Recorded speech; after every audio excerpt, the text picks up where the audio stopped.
ಕಾರಿನಲ್ಲಿ ನಾಡಬಾಂಬ ಸ್ಫೋಟಿಸಿ ಯುವಕ ಸಾವು ಕೇಸ್ಗೆ ಸಂಬಂಧಪಟ್ಟ ಹಾಗೆ 4 ವಶಕ್ಕೆ ಪಡೆದಿದ್ದಾರೆ ಅಂಕೋಲಾ ಪೊಲೀಸರು. ಅವರಲ್ಲಿ 3 ಮೃತ ನಾಗೇಂದ್ರ ಗೌಡ ಸಂಬಂಧಿಗಳಾಗಿದ್ದಾರೆ. ಇನ್ನೊಬ್ಬ ನಾಡಬಾಂಬ್ ನೀಡಿದಂತಹ ಹೊನ್ನಾವರದ ವ್ಯಕ್ತಿ ಅಂತ ಗೊತ್ತಾಗಿದೆ. ಕಾರ್ನಲ್ಲಿ ಈಗ ಮೊನ್ನೆ ಆದಂತಹ ಘಟನೆ ನಾಡಬಾಂಬ್ ಸ್ಫೋಟಿಸಿ ಯುವಕ ನಾಗೇಂದ್ರ ಸಾವನ್ನಪ್ಪಿದ್ದ. ಸೊ 4 ಈಗ ವಶಕ್ಕೆ ಪಡೆದುಕೊಂಡಿದ್ದಾರೆ. ತನಿಖೆ ಚುರುಕಾಗುತ್ತೆ. ಅದರ ಜಾಡನ್ನ ಹಿಡಿದಂತಹ ಪೊಲೀಸರು 4 ಅರೆಸ್ಟ್ ಮಾಡಿದ್ದಾರೆ. ಅದರಲ್ಲಿ 3 ನಾಗೇಂದ್ರ ಗೌಡ ಸಂಬಂಧಿಕರು ಅಂತ ಹೇಳಿ ಗೊತ್ತಾಗಿದೆ. ಇನ್ನೊಬ್ಬ ನಾಡಬಾಂಬ್ ನೀಡಿದಂತಹ ವ್ಯಕ್ತಿ ಹೊನ್ನಾವರದ ವ್ಯಕ್ತಿ ಅಂತ ಹೇಳಿ ಗೊತ್ತಾಗಿದೆ. ಜೂನ್ 27ನೇ ತಾರೀಕು ತುಮಕೂರಿನ ಶಿರಾವಳಿಯಲ್ಲಿ ಘಟನೆ ಆಗಿರುತ್ತೆ. ನಾಡಬಾಂಬ್ ಸ್ಫೋಟಿಸಿಕೊಂಡು ಭಗ್ನ ಪ್ರೇಮಿ ನಾಗೇಂದ್ರ ಸಾವನ್ನಪ್ಪಿರ್ತಾನೆ. ನಾಗೇಂದ್ರ 3 ಸಂಬಂಧಿಕರು ನಾಡಬಾಂಬನ್ನ ಖರೀದಿ ಮಾಡಿರ್ತಾರೆ. ಹೊನ್ನಾವರಕ್ಕೆ ಹೋಗಿ ನಾಡಬಾಂಬನ್ನ ಖರೀದಿ ಮಾಡಿ ತಂದಿರ್ತಾರೆ.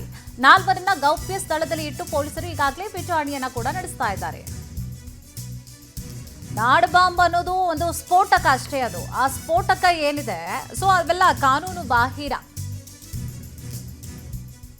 ಸೊ ಎಲ್ಲಿಂದ ಬಂತು, ಇವರೇ ಅದನ್ನ ಉತ್ಪಾದನೆ ಮಾಡ್ತಾ ಇದ್ರ, ಯಾರು ಕೊಟ್ರು, ಯಾಕೆ ಈತನಿಗೆ ಕೊಟ್ರು, ಇವನು ಏನು ಕೇಳಿದ್ದ, ಏನಕ್ಕೋಸ್ಕರ ತಗೊಳ್ತಾ ಇದ್ದೀನಿ ನಾನು ಅಂತ ಫ್ರೆಂಡ್ಸ್ಗಳಿಗೆ ಹೇಳಿದ್ದ, ಸಂಬಂಧಿಕರಿಗೆ ಹೇಳಿದ್ದ.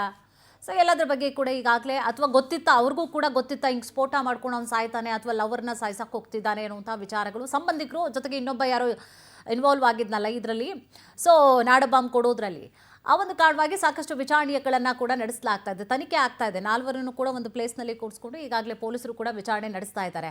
ಅವ್ನು ಸಾಯುವಂತಹ ವಿಚಾರ ಇರಬಹುದು ಅಥವಾ ಲವರ್ನ ಕರ್ಕೊಂಡು ಹೋಗುವಂತಹ ವಿಚಾರಗಳು ಎಲ್ಲವೂ ಕೂಡ ಸಂಬಂಧಿಕರಿಗೆ ಗೊತ್ತಿತ್ತಾ, ಎಲ್ಲಿ ಖರೀದಿ ಮಾಡಿದ್ದು, ಯಾರು ಕೊಟ್ಟಿದ್ದು, ಹೇಗೆ ತಗೊಂಡ್ರು ಅನ್ನುವಂತಹ ಸಂಬಂಧವಾಗಿ ಈಗಾಗಲೇ ಪರಿಶೀಲನೆ ಆಗ್ತಾ ಇದೆ.